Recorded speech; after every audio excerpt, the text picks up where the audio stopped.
पहाड़ों के बीच सूरज की आखिरी रोशनी भी दम तोड़ रही थी।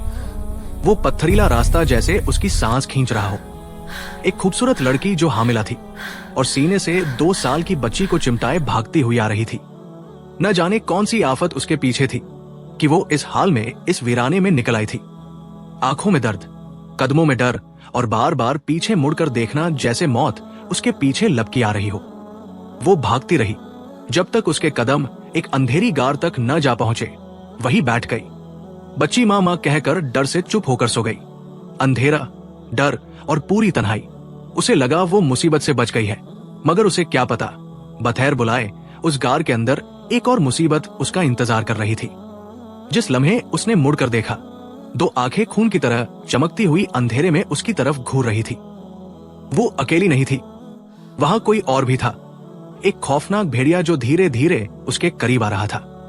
और उसने फातिमा के साथ वो भयानक काम किया जिसे देखकर आपके रोंगटे खड़े हो जाएंगे और दिल कांप उठेगा। कौन थी ये फातिमा? किस डर ने उसे उस गार तक पहुंचाया?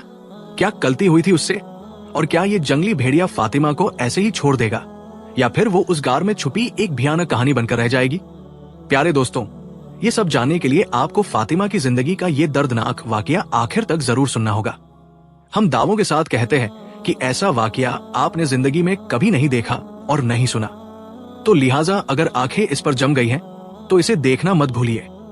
पहाड़ों में एक गांव आबाद था।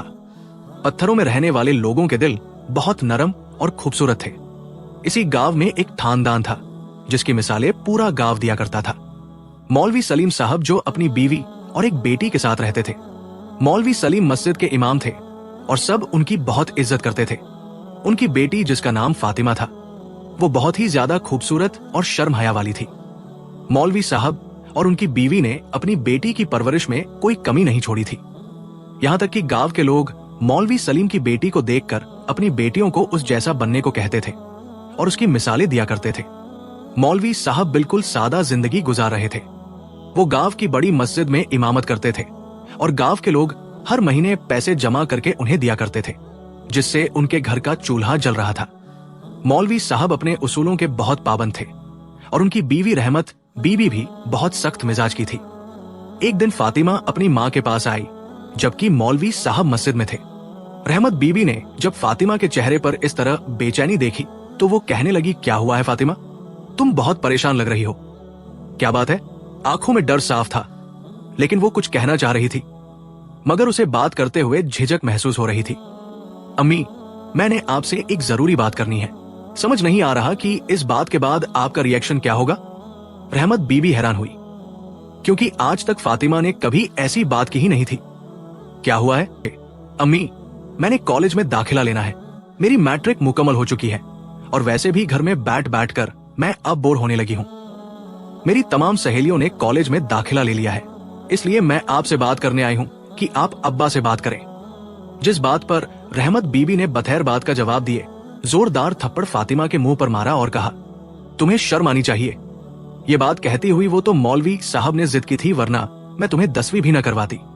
अब तुम जवान हो चुकी हो, अब बारी है तुम्हारी शादी की न कि तुम्हारे कॉलेज जाने की। समझ में आई, और ये ख्वाब अपने दिमाग से निकाल दो और दोबारा भूल कर भी ऐसी बात मुझसे मत करना। और मैं तुम्हारे अब्बा से कुछ भी नहीं कहूंगी। तुम्हें अब्बा का तो पता है कि वो तुम्हारी जान भी निकाल देंगे और तुम कॉलेज जाने की बात कर रही हो। चली जाओ अपने कमरे में। फातिमा रोते हुए कमरे में चली गई। माँ के कड़वे लहजे ने उसके दिल को बहुत तोड़ा था। वो कमरे में एक कोने में आकर बैठ गई और फूट फूट कर रोने लगी। तंग आ गई हूं मैं इन उसूलों से। ये घर मुझे कैद लगता है। हर वक्त पाबंदी, हर वक्त नया हुक्म। क्या फायदा ऐसी जिंदगी का? जैसे ही शाम हुई, मौलवी साहब घर आए। रहमत बीबी से उन्होंने फातिमा का पूछा। फातिमा कहाँ है? मेरी बेटी अंदर बैठी है, मिल लीजिए, आपका ही इंतजार कर रही थी, आपकी लाडली।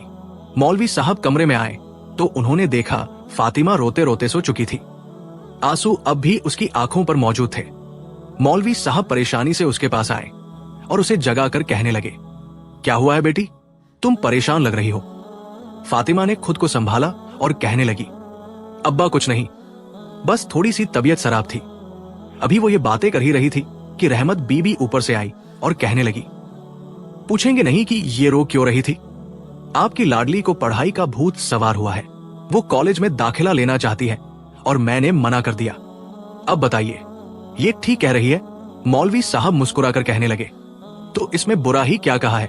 बेटी ने आगे पढ़ना चाहा है तो हमें रुकावट नहीं बनना चाहिए। ये उसका हक है, और वैसे भी ये घर में बोर होती रहती है तो कोई बात नहीं। अगर ये दाखिला ले ले तो बेटी रोने की जरूरत नहीं। तुम्हारी माँ तो ऐसी ही पागल है। मैं तुम्हारा खुद कल कॉलेज में दाखिला करवाऊंगा। फातिमा को यकीन नहीं आ रहा था कि उसके अब्बा इस तरह मान जाएंगे।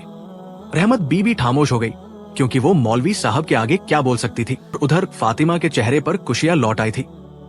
वो खुशी से अपने बाप को सीने से लगा देती है और कहती है, अब्बा आज तो आपने मेरा दिल जीत लिया।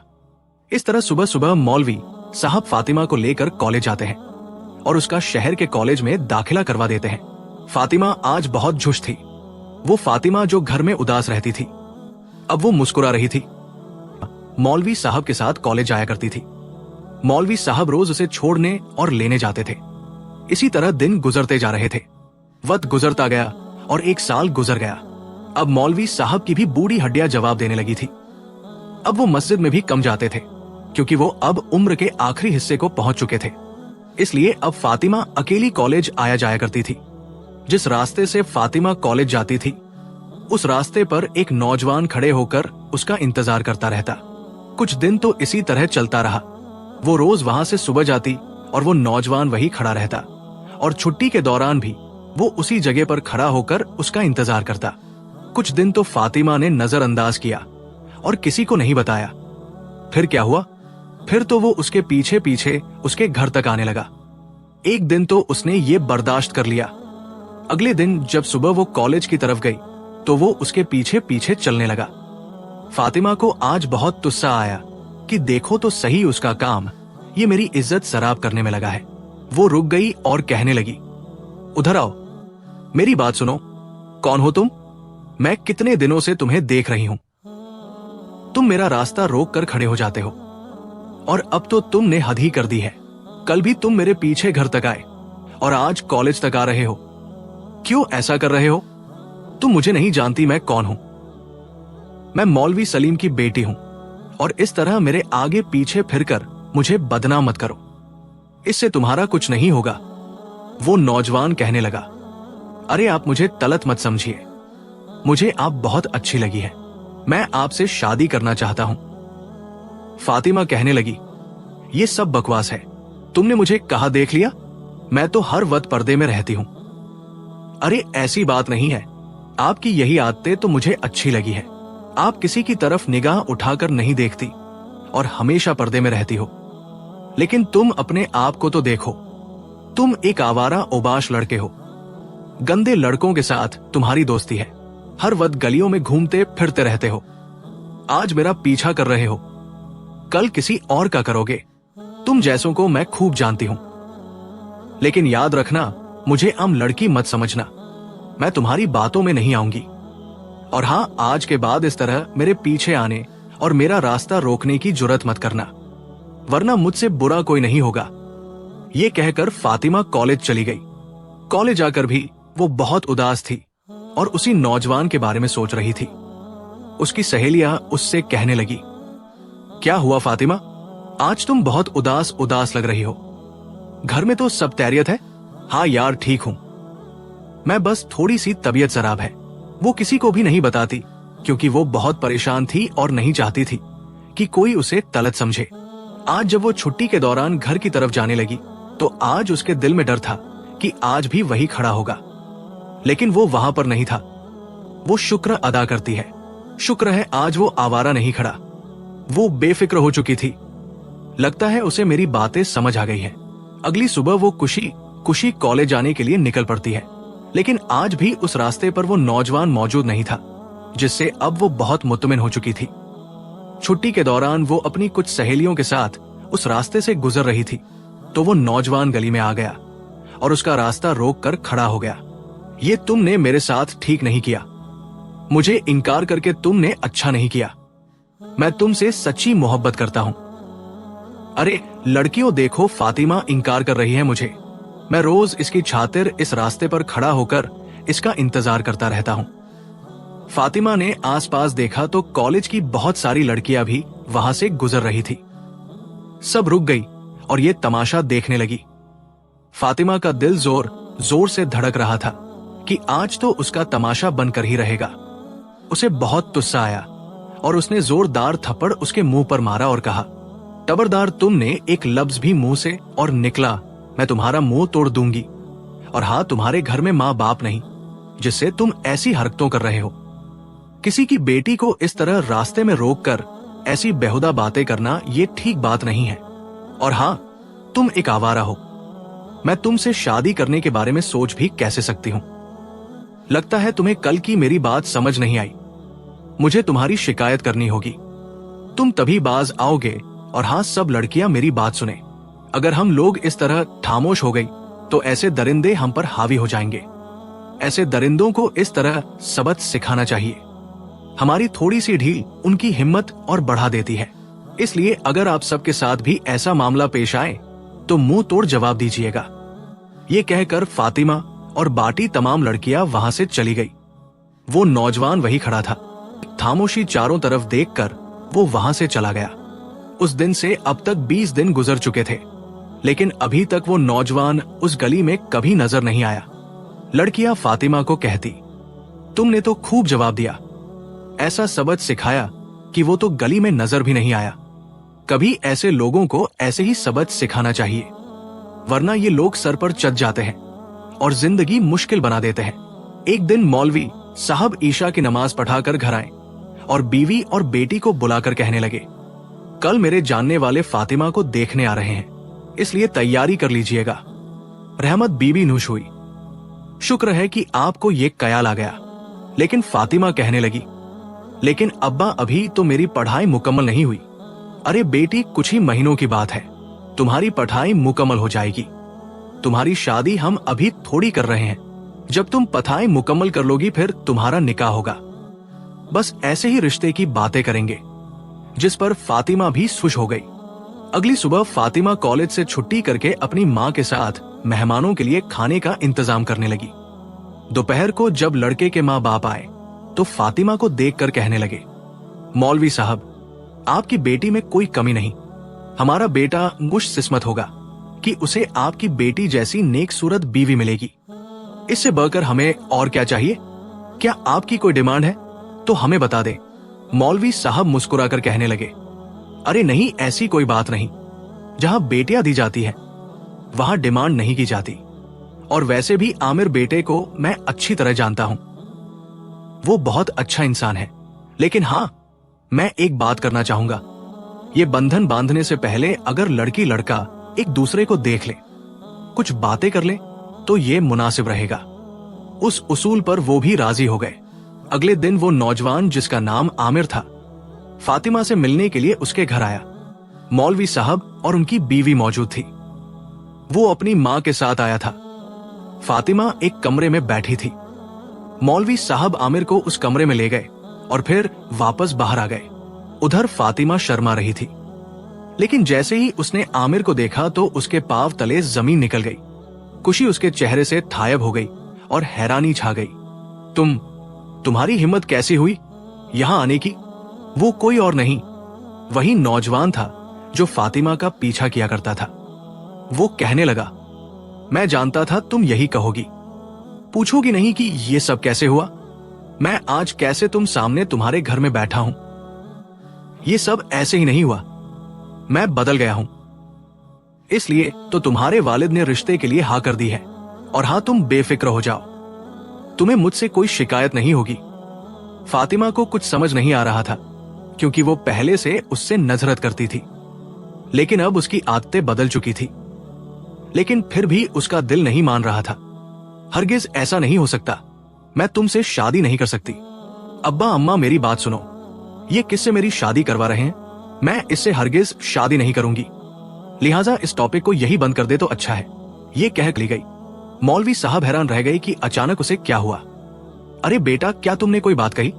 आमिर के माँ बाप भी हैरान खड़े थे और रहमत बीबी को भी कुछ समझ नहीं आ रहा था। आमिर आगे आया और कहने लगा, मौलवी साहब, आपसे क्या छुपाओ? फातिमा मुझे कब से जानती है और पहले मैं लड़कों के साथ खेलता कूदता था। गली में फिरता था, जिससे ये मुझे अच्छा नहीं समझती थी। लेकिन अब मैं और पहले मैं बहुत फर्क है। अब मैं बदल चुका हूं और आप बेहतर जानते हैं, लेकिन अब भी ये मुझे तलत समझ रही है। बस यही वजह है इसकी, चाहे आपको न बताए, लेकिन मैंने बता दिया ताकि आपके दिल में ये ख्याल न बने कि मैंने इससे कोई तलत या गंदी बात की है। जिस पर मौलवी साहब को गुस्सा आया और कहने लगे, अरे बेटा, ये भी कोई बात है करने की? आप सब बैठिए, माफी चाहता हूं। बच्ची है, जिस वजह से ये सब कह गई, मैं इसे समझाऊंगा। आप भी आराम करें और आज से इस रिश्ते को पक्का समझें। इस तरह फातिमा का रिश्ता आमिर के साथ हो जाता है, लेकिन फातिमा इस बात पर राजी नहीं थी। मौलवी साहब शाम को उसके कमरे में आए और कहने लगे, ये तुमने क्या किया? फातिमा, मुझे तुमसे ये उम्मीद नहीं थी। इतनी सी छोटी सी बात पर तुमने इतनी बड़ी बड़ी बातें बोल दी। तुमने मेरी नाक कटवा दी। आमिर के माँ बाप क्या सोचे? आमिर अब एक अच्छा इंसान बन चुका है। वो 5 वक्त की नमाज पढ़ता है और हमेशा मेरे साथ मस्जिद में रहता है। अब उसका कोई बुरा दोस्त नहीं रहा और मैं जानता हूं कि इससे बेहतर तुम्हारे लिए कोई और नहीं। इसलिए अब तुम इसे तस्लीम कर लो। यही है तुम्हारे नसीब में। तुमने आज तक जो मांगा मैंने दिया, और आज जब मेरी बारी आई तो तुम इस तरह कर रही हो। वालिदैन से बेहतर कौन जानता है कि उसकी औलाद के लिए कौन बेहतर है और कौन बुरा? ये कहकर मौलवी सारे से बाहर चले गए। उधर फातिमा फूट फूट कर रोने लगी। अल्लाह, ये किस मुसीबत में फंस गई हूं? मैं अब क्या करूंगी? उस दरिंदे के साथ कैसे रहूंगी? चाहे वो जितना भी साफ बनकर आए, मुझे अब भी उसमें मैल नजर आती है।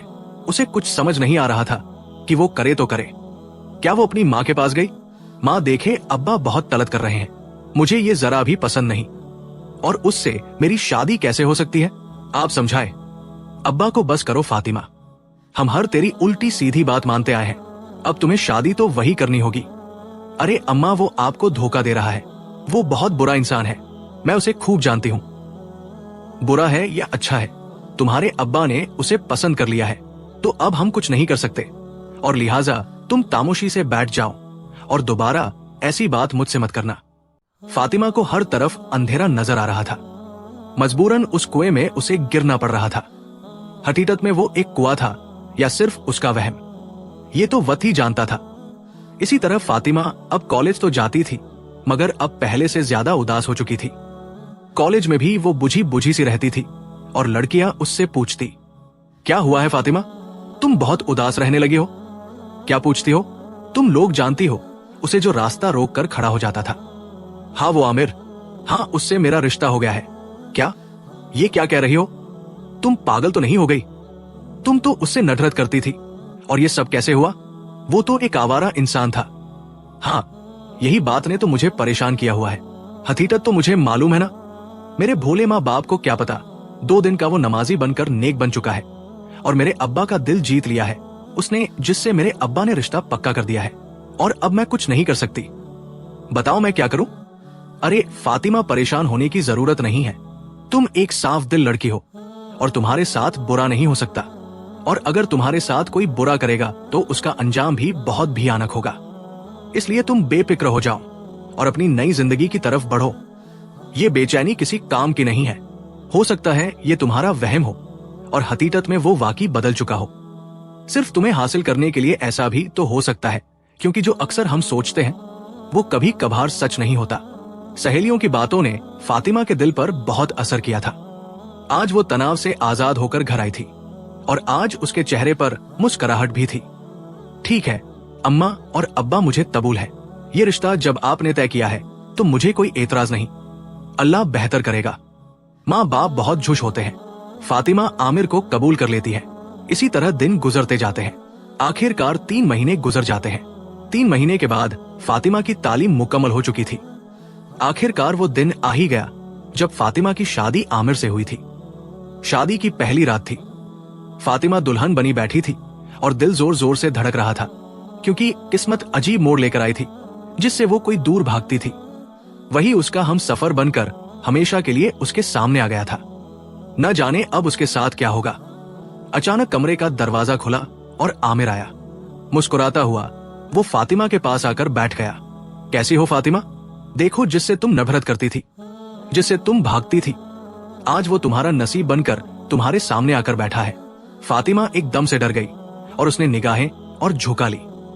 वो मैं अपनी इज्जत की खातिर कर रही थी।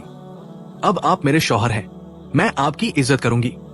हाँ, मैं जानता हूं तुम अपनी जगह ठीक थी, लेकिन मैंने तुम्हारी तातिर रातों को आवारा फिरना छोड़ दिया, दोस्तियों को खत्म कर दिया, अपनी वो दुनिया खत्म कर दी जिसमें मैं रहता था। मैं नमाजी बन गया, नेक बन गया और तुम्हें हासिल करके कामयाब हो गया। ये सुनकर फातिमा हैरान हुई। क्या ये सब मेरी ठातिर किया? तुमने अपने आप को मेरी ठातिर बदला है। हाँ, तुम बहुत समझदार हो, जल्दी समझ जाती हो। सिर्फ तुम्हारी ठातिर तो मैंने ये सब किया, लेकिन अब तुम मेरी बीवी हो। डरो मत, जब तुम्हें हासिल करने के लिए मैं ये सब कर सकता हूं तो तुम्हें तकलीफ क्यों दूंगा? वो उसके आंसू साफ करता है और मोहब्बत भरे अंदाज में उसे बोसा देता है। पहले तो फातिमा के दिल में डर आने लगा था, लेकिन अब उसकी मोहब्बत के एक जाम ने फातिमा के दिल में सुकून भर दिया था। इसी तरह वो रात खुशी और खामोशी से गुजरी। फिर जिंदगी अगले सफर के लिए चल पड़ी थी। आमिर अपने घर वालों से अलग रहता था। एक सादा सा मकान और चारों तरफ हरा भरा खेत। फातिमा ने अपने घर के बाहर छोटी सी जमीन के टुकड़े पर सब्जियां काश्त कर रखी थी। वो पूरा दिन घरेलू कामों से फारिग होकर अपनी सब्जियों को वक्त दिया करती थी और आमिर सुबह जाता और शाम को आता, न जाने वो क्या काम करता था। इस बात का इल्म फातिमा को भी नहीं था। जब कभी फातिमा पूछती कि आप कहाँ नौकरी करते हैं, क्या करते हैं, तो इस बात पर वो कहता, बीवियां शौहर से इस तरह सवाल जवाब नहीं करती।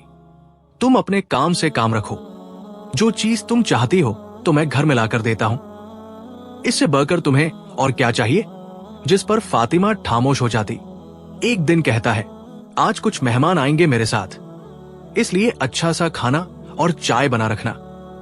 बहुत सा राशन भी देकर जाता है और वहां से चला जाता है।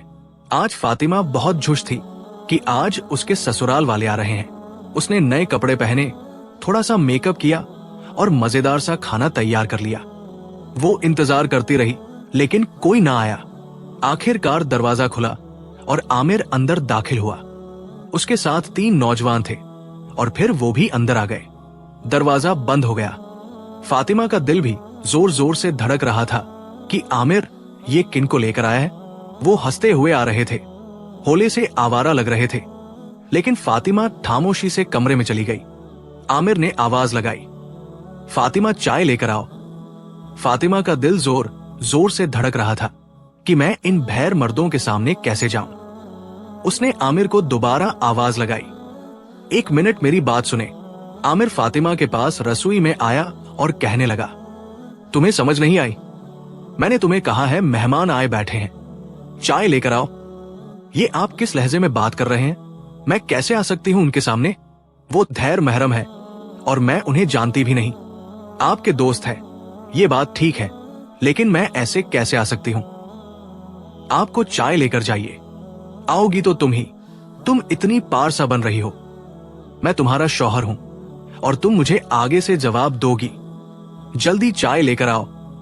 फातिमा के हाथ कांपने लगे कि आमिर एकदम से इस तरह बदल गया। वो सर पकड़कर खड़ी हो गई। हाय अल्लाह, मैं ये कहां फंस गई हूं। वो चेहरा ढांप कर चाय लेकर उनके सामने जाती है और फिर वापस चली जाती है। वो हंसते हुए आमिर से कहते हैं, अरे यही है ना वो फातिमा जो नाज व नखरे दिखाया करती थी। आज तो तेरे एक हुक्म की ताबेदार है, बीवी है। आखिर मेरी बात नहीं मानेगी तो किसकी मानेगी? फिर इस तरह वो हंसने लगे। फातिमा दरवाजे के साथ छुपकर ये सारी बातें सुन रही थी। उसे आमिर से नफरत होने लगी थी और उसके वही आवारा दोस्त जो कभी उसके साथ चला करते थे, आज उसके घर आकर बैठे थे। ये नहीं बदला, ये शैतान सिर्फ मुझे हासिल करने के लिए बदला था। ये मुझसे क्या हो गया? मेरे माँ बाप को उसका असल चेहरा नजर ही नहीं आया। वो पूरी रात उसी तरह हंसते रहे, बैठे रहे और फातिमा कमरे में डरी सहमी रही। फिर वो चले गए और सुबह हो गई। रात फातिमा के पास आया और कहने लगा, तुम्हें मेरे रिश्तेदारों और दोस्तों को कबूल करना होगा और मेरी बात माननी होगी। तुम मेरी बीवी हो। तुमने न उन्हें सलाम किया और न ही ठीक से उनसे बात की। आमिर, मुझे समझ नहीं आ रहा कि तुम इस तरह रंग बदलोगे। ये तो तुम्हारे वही दोस्त हैं जो तुम कह रहे थे कि मैंने उन्हें छोड़ दिया। हाँ, वही दोस्त है। क्या मैं दोस्ती ही खत्म कर दूं? क्या बुराई है उनमें? फातिमा खामोश हो गई। अगर वो कुछ और बोलती तो घर में लड़ाई हो जानी थी, जिस वजह से वो दरगुजर कर गई। इसी तरह दिन गुजरते गए। आखिरकार अल्लाह ने फातिमा को मां बनने वाली थी और आमिर भी बहुत झुश था। वो फातिमा का ख्याल रखता, उसकी हर जरूरत का पास रखता। फातिमा दिल ही दिल में झुश होती थी कि मैं उसे कितना तलत समझती थी, लेकिन ये वैसा नहीं है। बस गुस्से का थोड़ा तेज है, लेकिन ये बुरा नहीं है। आज फातिमा आमिर से पूछकर अपने माँ बाप से मिलने गई थी। उसके माँ बाप बहुत खुश थे। मौलवी साहब कहने लगे, बेटी कैसी जा रही है तेरी शादीशुदा जिंदगी? रहमत बीबी कहने लगी, आमिर का रवैया कैसा है तेरे साथ? अम्मा मैं बहुत खुश हूं। मैं उसे बहुत गलत समझती थी, लेकिन वो तो बहुत अच्छा इंसान है। मैं खुश हूं और शुक्र है अल्लाह का। अरे बेटी, हम कहते थे ना कि वो अच्छा इंसान है। इस तरह फिर 9 माह का अरसा गुजरा और फातिमा ने बेटी को जन्म दिया। बेटी की पैदाइश पर आमिर तो मुरझा गया और तुस्से से फातिमा के पास आया और कहने लगा, हाँ मुझे पता था तुम बेटी पैदा करोगी। बहुत अच्छा होता अगर बेटा पैदा करती। मेरी खुशियां भंग कर दी है तुमने। आमिर ये क्या कह रहे हैं? हमारी पहली औलाद है और आप इस तरह कह रहे हैं। बस करो फातिमा, बस करो। उस दिन से आमिर का रवैया फातिमा के साथ बदलता गया। न वो अपनी बच्ची को प्यार करता और न वो ठीक से फातिमा से बात करता था। आए दिन घर में लड़ाई होती। आमिर अब पहले वाला हो चुका था। वो जो 4 दिन नेकी का दिखावा था वो खत्म हो गया। अब वो घर आता, शराब की बोतल हाथ में, और फातिमा को बुरा भला कहता रहता। फातिमा ये जुल्म बर्दाश्त कर रही थी। एक दिन आमिर ने उससे कहा, अगर ये बातें तुमने अपने माँ बाप से कही तो वही बैठी रहना, वापस कभी पलट कर मत आना। फातिमा मजबूर थी। अपने घर को बचाने की खातिर वो ये जुल्म बर्दाश्त करने लगी थी। उसे अब आमिर की असलियत नजर आ रही थी कि ये वही दरिंदा है जो पहले था। बस मुझसे इंतकाम लेना था, जिस वजह से उसने ये रूप धार कर मुझसे शादी की और अब इस तरह मुझे जलील करके इंतकाम ले रहा है। वो बेचारी क्या जानती थी कि ये आमिर उसके साथ आगे चल के वो करेगा जिसका उसने कभी गुमान भी नहीं किया था। कुछ लोगों की किस्मत बहुत बुरी होती है। वो जितने अच्छे हो जाए लोग उन्हें बुरा ही समझते हैं। फातिमा की वो बच्ची जिसका नाम मरियम था, वो अब 2 साल की हो चुकी थी। हालात अब पहले से भी ज्यादा बदतर हो चुके थे। फातिमा का पर्दा भी उतर चुका था। वो खुद बाजार से सौदा लेने जाती थी और बच्ची अगर बीमार हो जाए तो दवाइयों के पैसे वो अपने घर से लेती थी। कहते हैं ना कि वक्त हमेशा एक जैसा नहीं रहता। फातिमा के साथ अब आए दिन जुल्म हो रहा था। आमिर दरिंदा नुमा भेड़िया बन चुका था जो नशे की हालत में आता और रात को फातिमा पर जुल्म करता, और वो सहती रहती और वो मासूम मरियम ये जुल्म देखकर डर जाती। एक नबर जिसने फातिमा को तोड़ दिया। उसकी उम्मीदें खत्म हो गई। जब मौलवी साहब का इंतकाल हुआ, फातिमा समझ गई कि अब उसको हिम्मत देने वाला उसका गुरूर टूट चुका है। उसका वही बाप जो उसका मान था वो दुनिया से जा चुका था। बाप की मौत पर फातिमा बहुत दुखी हुई। माँ भी बूढ़ी हो चुकी थी, वो भी कब्र के किनारे पर थी। बीमारी ने उसे भी पकड़ लिया था। ये दुख फातिमा के लिए बहुत बड़ा था। कुछ दिन तो वो माँ के पास रही। अब माँ भी अकेली थी। आमिर ने कहा कि घर आओ बच्ची को लेकर, लेकिन फातिमा कहने लगी, आमिर देखिए मेरी बात सुनिए, अम्मा अब बूढ़ी हो चुकी है, या तो मैं उधर आ जाती हूं या हम उन्हें अपने घर बुला लें। जिस पर आमिर कहने लगा, मैंने तुम्हारे घर वालों का ठेका नहीं उठा रखा। अगर मेरे साथ रहना है तो तुम्हें आना पड़ेगा, वरना हमेशा के लिए अपनी माँ की तीमारदारी करती रहो और वापस पलट कर मत आना। आमिर की इस तरह बेरूटी ने उसे और तोड़ा था। वो रो रही थी। उसे कुछ समझ नहीं आ रहा था। एक तरफ माँ को देखती और फिर मरियम को देखती। रहमत बीबी बेटी का दुख समझ गई। अरे बेटी, आमिर नहीं मान रहा ना। मुझे पता है कोई बात नहीं, तुम चली जाओ। मेरा अल्लाह मालिक है, मैं कैसे भी करके जिंदगी के कुछ दिन काट लूंगी। तुम मेरी वजह से अपना घर बर्बाद मत करो। अम्मा मैं कहती थी ना आप लोगों को कि ये वो दरिंदा है जो कभी नहीं बदलेगा, लेकिन आप लोग उसकी बातों में आ गए और उसका नचली रूप देखकर आप लोग उससे मेरी शादी करवा बैठे। लेकिन अब नसीब के लिखे को कौन टाल सकता है? मुझे माफ कीजिए अम्मा, मैं बहुत मजबूर हूं। अरे बेटी, मैं इतनी भी उजड़ नहीं हुई। मैं अपना ख्याल रख लूंगी। अगर कोई मसला हुआ तो तुम्हें फोन पर बता दूंगी। तुम चली जाओ। फातिमा रोते हुए मां को अलविदा करती है। वक्त उन्हें यहां ले आया था। उन्होंने कभी सोचा नहीं था। मोहल्ले वाले भी बहुत दुखी थे, लेकिन मोहल्ले के लोग बहुत अच्छे थे। फातिमा जाते हुए मोहल्ले की औरतों को कहने लगी, मेरी मां अल्लाह के और फिर तुम लोगों के हवाले है। अगर कोई भी मसला बने तो मुझे फोन जरूर करना। इस तरह वो रोते हुए अपनी बच्ची को लेकर घर आ गई। घर आई तो अजीब ही माहौल था। वो घर कम और बैठक की ज्यादा लग रही थी। आमिर के दोस्त सब वहां मौजूद थे। कोई सिगरेट पी रहा था, कोई शराब के नशे में धुत था और कोई टहथे लगाकर हंस रहा था। फातिमा को बहुत गुस्सा आया। उसने आमिर की तरफ देखा जो उस नशे में मदहोश था। उसे कोई नबर नहीं थी कि बीवी आ गई है। फातिमा को लेकर कमरे में चली गई और दरवाजे को कुंडी लगा दी। वो फूट फूट कर रोने लगी। मेरी किस्मत कितनी बुरी थी। मैं किस दरिंदे के हवाले हो चुकी हूं। ये इंसान कम और दरिंदा ज्यादा है। जब रात हुई तो आमिर कमरे में आया। फातिमा ने उसके लिए खाना नहीं बनाया था। आमिर आते ही कहने लगा, तुमने खाना नहीं बनाया? मेरे दोस्त भी इंतजार कर रहे हैं। फातिमा का सब्र टूट गया और वो गुस्से से कहने लगी, मैं क्यों बनाऊं खाना? तुमने कोई हालत छोड़ी हुई है। घर की क्या हालत है?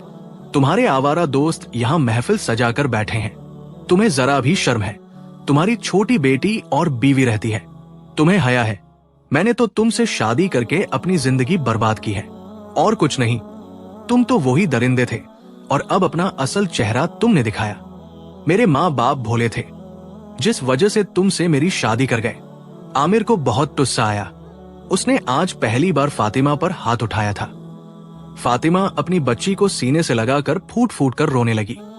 उसका जी चाह रहा था कि वो हमेशा के लिए उसे छोड़कर चली जाए, लेकिन वो एक खुददार लड़की थी।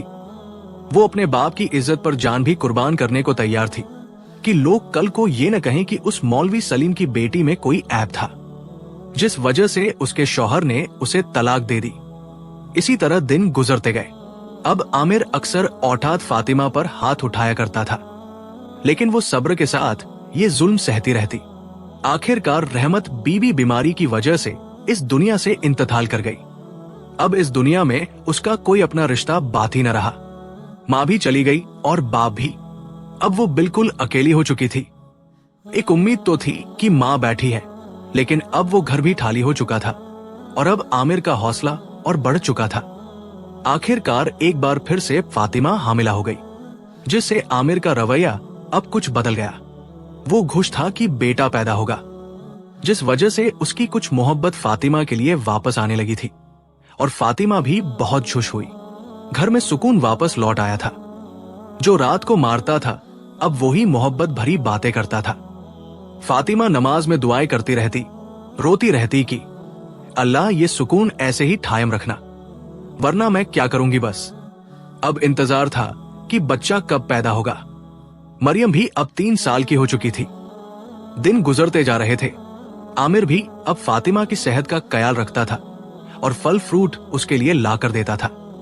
अल्लाह लेकिन उधर तकदीर कुछ और ही लिख चुकी थी।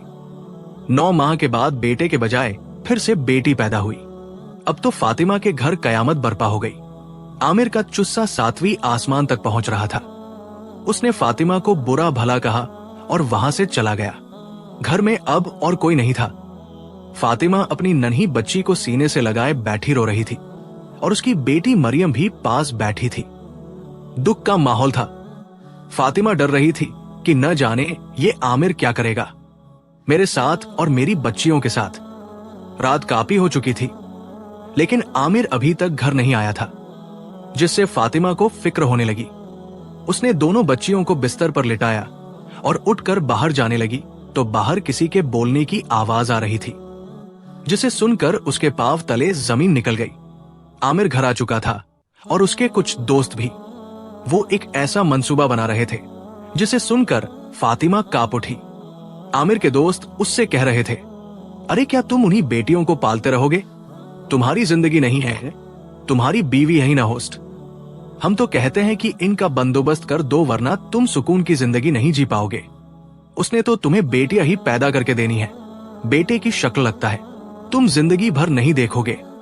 फातिमा ने जब उनकी ये बातें सुनी तो वो डर गई। हाय अल्लाह, ये क्या कह रहे हैं? अल्लाह, इन शैतानों से बचाना मुझे और मेरी बच्चियों को। उसे कुछ समझ नहीं आ रहा था। उसे हर तरफ अंधेरा ही अंधेरा नजर आ रहा था, जैसे कि आफत उसके करीब आ रही हो। वक्त बहुत कम था, लेकिन वो क्या कर सकती थी? वो जालिम बाहर बैठे थे और फातिमा कमरे में किसी भी तरीके से अपनी बच्चियों को बचाना था। रात जागते हुए फातिमा गुजार देती है। सुबह देखती है तो आमिर घर पर नहीं होता। इससे अच्छा मौका और नहीं। मैं अभी अपनी बच्चियों को लेकर चली जाती हूं, वरना ये जालिम वार कर डालेगा। इससे पहले कि आमिर आए, उसने दोनों बच्चियों को उठाया और सीने से लगाया और घर से निकल पड़ी। डर रही थी कि कोई उसे देख न ले। चलते चलते वो अपनी गली से बाहर निकल आई। सामने आमिर और उसके कुछ दोस्त आ रहे थे। उन्हें देखकर उसके रोंगटे खड़े हो गए कि अब वो नहीं बचेगी। उसने खुद को छुपाने की बहुत कोशिश की, मगर उन दरिंदों ने उसे देख लिया। अरे वो देखो, तुम्हारी बीवी लगता है फरार हो रही है। वो उसके पीछे भागने लगे। फातिमा ने अपने कदमों को नहीं रोका। दोनों को सीने से लगाकर वो बेइंतजार भागने लगी और बार बार पीछे मुड़कर देख रही थी। दिन गुजरने को था, शाम होने लगी थी। फातिमा गांव से बाहर पहाड़ों पर आ चुकी थी और वो दरिंदे भी उसका पीछा कर रहे थे।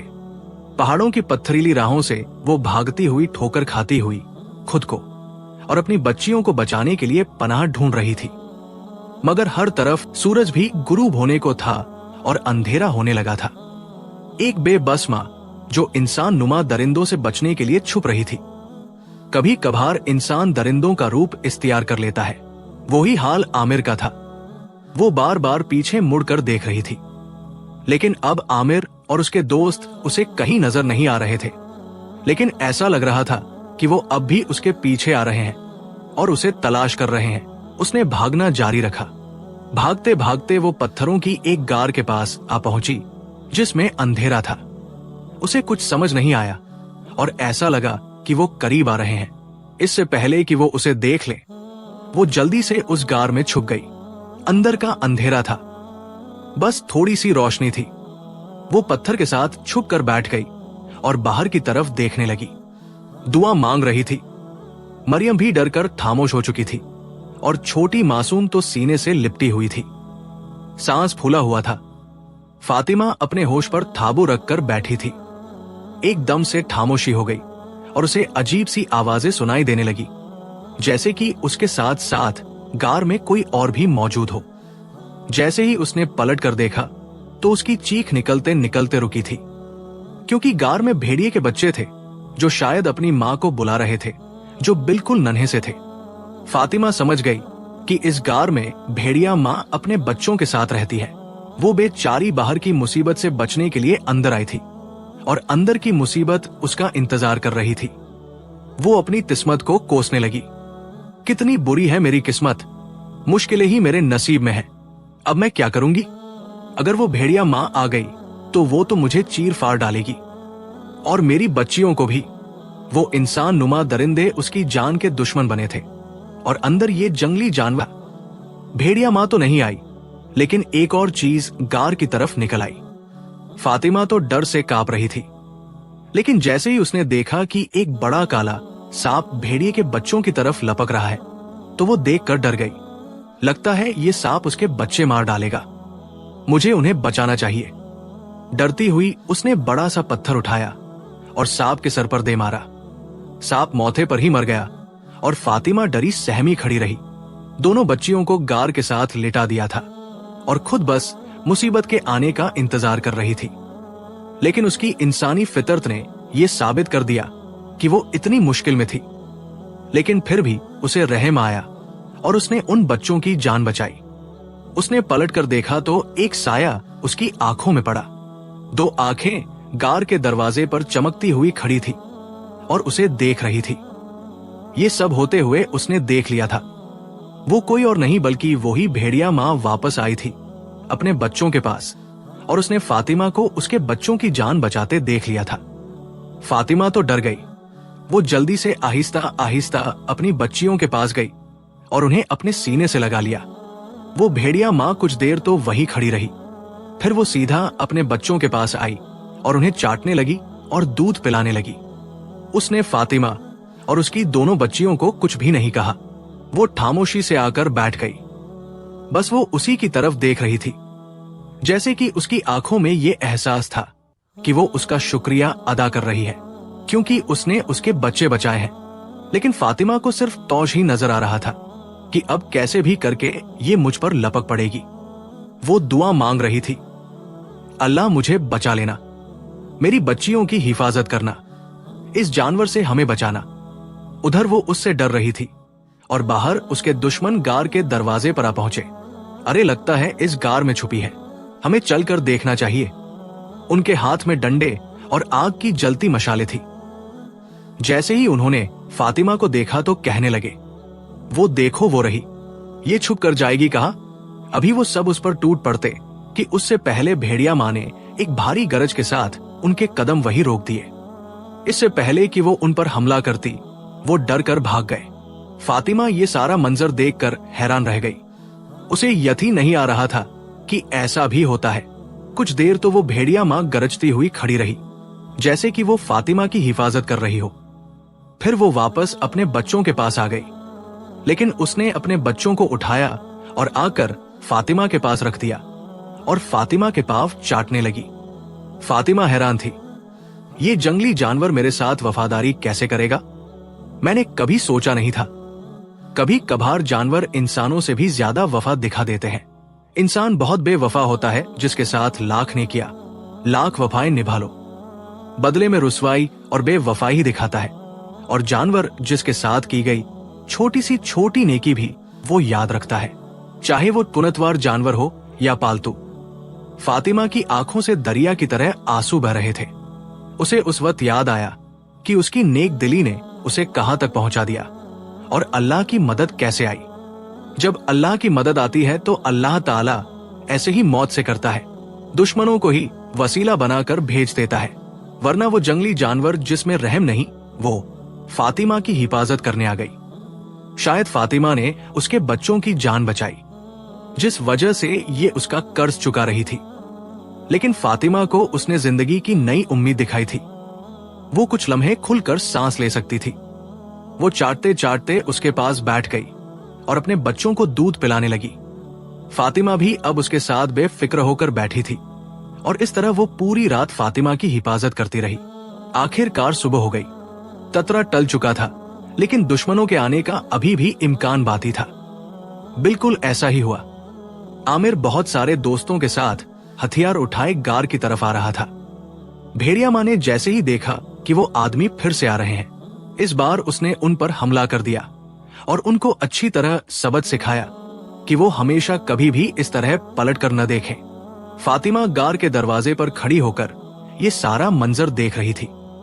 आमिर और उसके दोस्तों के साथ एक जानवर ने फातिमा के साथ किए गए जिंदगी भर जुल्म का बदला चंद लम्हों में ले लिया।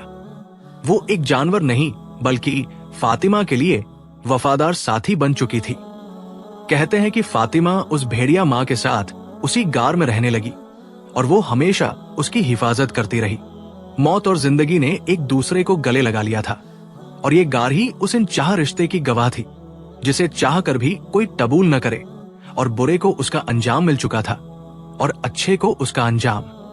बेशक अच्छे लोग एक ना एक दिन कामयाब जरूर होते हैं और सुकून उनकी जिंदगी में जरूर आता है।